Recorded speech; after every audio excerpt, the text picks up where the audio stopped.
I will tell you, you're not going to have a war with me and you're not going to have a third world war with me. That I can tell you. इस समय middle east यानी खाड़ी के देशों में जो आग लगी है उसने पूरी दुनिया की अर्थव्यवस्था की कमर तोड़ दी है। इजराइल और ईरान के बीच छिड़ा ये संघर्ष कोई मामूली झड़प नहीं है, बल्कि एक ऐसा मोड़ है जिसने ग्लोबल सप्लाई चेन को तहस नहस कर दिया है। कच्चे तेल यानी क्रूड ऑयल की कीमतें आसमान छू रही हैं और दुनिया के बाजार में हाहाकार मचा है। लेकिन गौर करने वाली बात यह है कि इस महाविनाश के बीच भारत ने अपनी डिप्लोमेसी का ऐसा गेर बदला है कि दुश्मन भी हैरान है। जब पश्चिमी देशों से तेल की सप्लाई पूरी तरह ठप हो गई तो भारत ने एक ऐसा दांव खेला जो शायद किसी के सोच के भी बाहर था। आज की तारीख नोट कर लीजिए, क्योंकि जो खेल मिडिल ईस्ट की धरती पर शुरू हुआ है उसका रिमोट कंट्रोल अब किसी और के नहीं बल्कि भारत के हाथ में है। आखिर ऐसा क्या हुआ कि इजराइल और ईरान के बीच मचे कोहराम के बीच दुनिया अचानक भारत की तरफ गिड़गिड़ाने लगी है? आखिर इस जंग के बीच रूस ने भारत की तरफ अचानक क्यों हाथ बढ़ा लिया है? जंग के बीच भारत ऐसा क्या लेने वाला है रूस से जो दुनिया को कर सकता है हैरान? मार्च 2026 का ये समय इतिहास के पन्नों में दर्ज होने जा रहा है।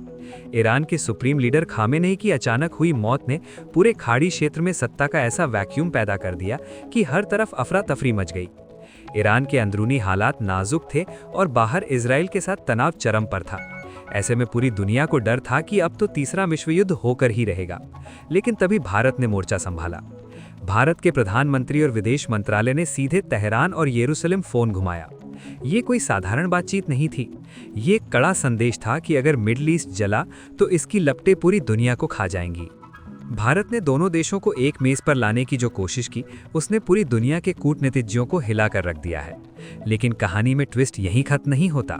ईरान के विदेश मंत्री सैयद अब्बास अरगची ने इस जंग के बीच भारत को लेकर जो बयान दिया उसने ग्लोबल राजनीति में आग लगा दी है।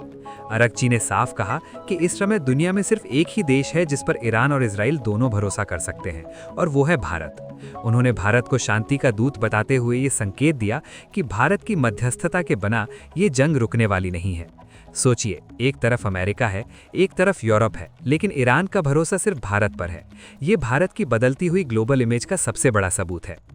अब बात करते हैं उस मास्टर स्ट्रोक की जिसने खाड़ी देशों के बीच भारत का कद हिमालय से भी ऊंचा कर दिया है। जब ईरान और इजराइल की मिसाइलें एक दूसरे के आसमान को चीर रही थी, तब भारत ने अचानक यूएई, कतर, कुवैत और बहरीन के राष्ट्र प्रमुखों को फोन किया। भारत ने इन देशों को भरोसा दिलाया कि चाहे कुछ भी हो जाए, उनकी ऊर्जा, सुरक्षा और आर्थिक स्थिरता की जिम्मेदारी में भारत उनके साथ खड़ा है। भारत का ये रुख देखकर पूरा अरब जगत दंग रह गया। असल में भारत ने एक ऐसा प्लान बनाया है जिसके तहत वो इन खाड़ी देशों के साथ मिलकर एक नया एनर्जी कॉरिडोर तैयार कर रहा है, ताकि जंग के बावजूद तेल और गैस की सप्लाई पर कोई आंच ना आए। दुनिया अब मान रही है कि सिर्फ भारत ही वो ताकत है जो खाड़ी देशों को पूरी तरह बर्बाद होने से बचा सकता है। अब आते हैं उस मुद्दे पर जो आपकी और हमारी जेब पर सीधा असर डालता है, तेल का खेल। इजराइल और ईरान के बीच इस संघर्ष की वजह से रेड सी, लाल सागर का रास्ता लगभग बंद हो चुका है।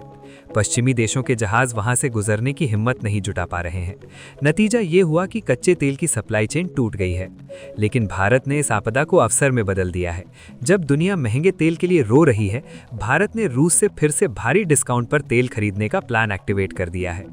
वर्टेक्स के आंकड़ों की बात करें तो भारत ने अपनी तेल जरूरतों का लगभग 45% हिस्सा अब रूस से मंगाने का लक्ष्य रखा है, वो भी पिछले साल के मुकाबले बहुत कम कीमतों पर। ये भारत की एनर्जी इंडिपेंडेंस की तरफ बहुत बड़ा कदम है। इस पूरे घटनाक्रम को अगर हम एक थ्रिलर फिल्म की तरह देखें तो भारत इस समय उस हीरो की भूमिका में है जो पर्दे के पीछे रहकर पूरी बाजी पलट देता है। भारत ने जिस तरह से अपनी तटस्थता यानी न्यूट्रलिटी को बनाए रखा है वो काबिले तारीफ है। एक तरफ भारत के इजराइल के साथ गहरे रक्षा संबंध हैं, तो दूसरी तरफ ईरान के साथ चाबहार पोर्ट जैसी रणनीतिक पार्टनरशिप। भारत ने साबित कर दिया है कि उसे किसी एक पक्ष को चुनने की जरूरत नहीं है, बल्कि वो अपना खुद का रास्ता बना सकता है। 2026 का ये दौर भारत की सॉफ्ट पावर और हार्ड पावर के परफेक्ट बैलेंस का गवाह बन रहा है। लोग पूछ रहे हैं कि क्या ईरान की ये जंग वाकई भारत के लिए फायदे का सौदा साबित होने वाली है? देखिए, युद्ध कभी भी अच्छा नहीं होता, लेकिन अंतर्राष्ट्रीय राजनीति में जो देश वक्त रहते सही फैसला लेता है वही सिकंदर कहलाता है। भारत को इस जंग से दो बड़े फायदे हो रहे हैं। पहला, उसे रूस से बहुत सस्ता तेल मिल रहा है, जिससे देश के अंदर पेट्रोल डीजल के दाम स्थिर रह सकते हैं। दूसरा, भारत ने मिडिल ईस्ट में अपनी धाक इतनी मजबूत कर ली है कि अब वहां का कोई भी पत्ता भारत की मर्जी के बिना नहीं हिलता। कतर जैसे देश जो कभी भारत की आलोचना करते थे, आज भारत की सुरक्षा छतरी के नीचे आने को बेताब है। भारत का ये जो खाड़ी बचाओ प्लान है, इसमें सबसे महत्वपूर्ण हिस्सा है भारतीयों की सुरक्षा। यूएई, कतर और बहरीन जैसे देशों में लाखों भारतीय रहते हैं। जब भारत ने इन देशों को फोन किया तो सबसे बड़ी प्राथमिकता वहां रहने वाले अपने नागरिकों की सुरक्षा थी। भारत ने स्पष्ट कर दिया कि अगर हमारे लोगों को खरोच भी आई तो भारत चुप नहीं बैठेगा। इस कड़े रुख की वजह से खाड़ी देशों ने भारतीय कामगारों की सुरक्षा के लिए विशेष इंतजाम किए हैं। ये दिखाता है कि आज का भारत सिर्फ अपनी इकोनॉमी की नहीं, बल्कि अपने हर एक नागरिक की फिक्र करता है, चाहे वो दुनिया के किसी भी कोने में क्यों ना हो। ईरान के विदेश मंत्री का वो बयान फिर से याद कीजिए, जिसमें उन्होंने भारत की भूमिका को सराहा था। असल में ईरान जानता है कि अगर उसे पश्चिमी प्रतिबंधों से बचना है और इजराइल के साथ सीधे टकराव को टालना है, तो भारत ही एकमात्र पुल बन सकता है। भारत में पिछले कुछ हफ्तों में तेहरान के साथ जो बैक चैनल बातचीत की है, उसके नतीजे अब दिखने लगे हैं। ईरान ने अपनी कुछ आक्रामक गतिविधियों को धीमा किया है और इसके पीछे भारत की वो साइलेंट डिप्लोमेसी है, जिसके बारे में मीडिया में ज्यादा चर्चा नहीं होती। भारत ने साफ कह दिया है कि शांति का रास्ता ही तरक्की का रास्ता है। कच्चे तेल की सप्लाई पर भारत का ये जो नया दाव है, उसने ओपेक देशों की नींद उड़ा दी है। भारत अब सिर्फ एक खरीदार नहीं रह गया है, बल्कि वो अब मार्केट का रुख तय करने वाला खिलाड़ी बन गया है। रूस के साथ भारत की जो नई डील हुई है, उसके तहत भारत को उराल क्रूड बहुत ही कम दाम पर मिल रहा है। इससे भारत के विदेशी मुद्रा भंडार यानी फॉरेन एक्सचेंज रिजर्व पर दबाव कम होगा और रुपया मजबूत होगा। जब डॉलर के मुकाबले कई देशों की करेंसी गिर रही है, भारत का रुपया अपनी मजबूती बनाए हुए है। ये सब उस दूरदर्शी सोच का नतीजा है जो जंग के बीच भी अपने देश का फायदा देख रही है। कुवैत, बहरीन और कतर के साथ भारत का जो नया रिश्ता उभर कर आया है, वो व्यापार से कहीं आगे का है।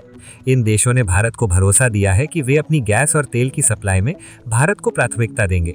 बदले में भारत ने उन्हें फूड सिक्योरिटी का आश्वासन दिया है, यानी अगर मिडिल ईस्ट में खाने पीने की चीज़ों की कमी होती है तो भारत का भंडार उनके लिए हमेशा खुला है।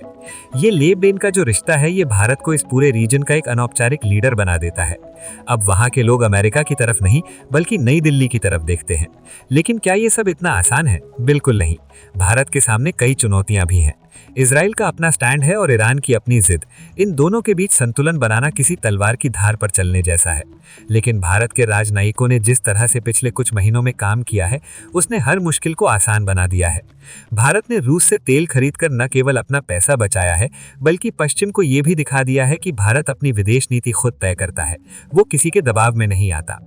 ये जो राष्ट्रवादी टोन भारत की कूटनीति में दिख रही है, यही आज के दौर की सबसे बड़ी हकीकत है। जरा सोचिए, अगर भारत ने समय रहते यूएई और कतर को फोन न किया होता तो क्या होता? शायद वहां के हालात और भी बेकाबू हो जाते। भारत की एक कॉल ने उन देशों को यह एहसास कराया कि उनके पास एक ऐसा भरोसेमंद दोस्त है जो मुश्किल वक्त में भागता नहीं, बल्कि साथ खड़ा रहता है। यही वजह है कि आज पूरे मिडिल ईस्ट में भारत की जय जयकार हो रही है। ईरान और इजराइल के बीच की ये जंग शायद जल्द ही थम जाए, लेकिन भारत ने जो अपनी जगह बनाई है, वो सदियां तक कायम रहेगी। 2026 का भारत अब वो भारत नहीं है जो दुनिया के फैसलों का इंतजार करता था। अब भारत खुद फैसले लेता है और दुनिया उनका अनुसरण करती है। कच्चे तेल के बाजार में भारत ने जो सेंध लगाई है और रूस के साथ जो अपनी दोस्ती को नए आयाम दिए हैं, उसने पश्चिमी देशों की सैंक्शंस वाली राजनीति को फेल कर दिया है। भारत ने दिखा दिया है कि व्यापार और कूटनीति को कैसे साथ साथ चलाया जाता है। भारत का ये बढ़ता हुआ कदम सिर्फ तेल तक सीमित नहीं है, बल्कि ये उस गौरवशाली भविष्य की नींव है जहां भारत दुनिया की टॉप 3 इकोनॉमी में अपनी जगह पक्की कर चुका होगा।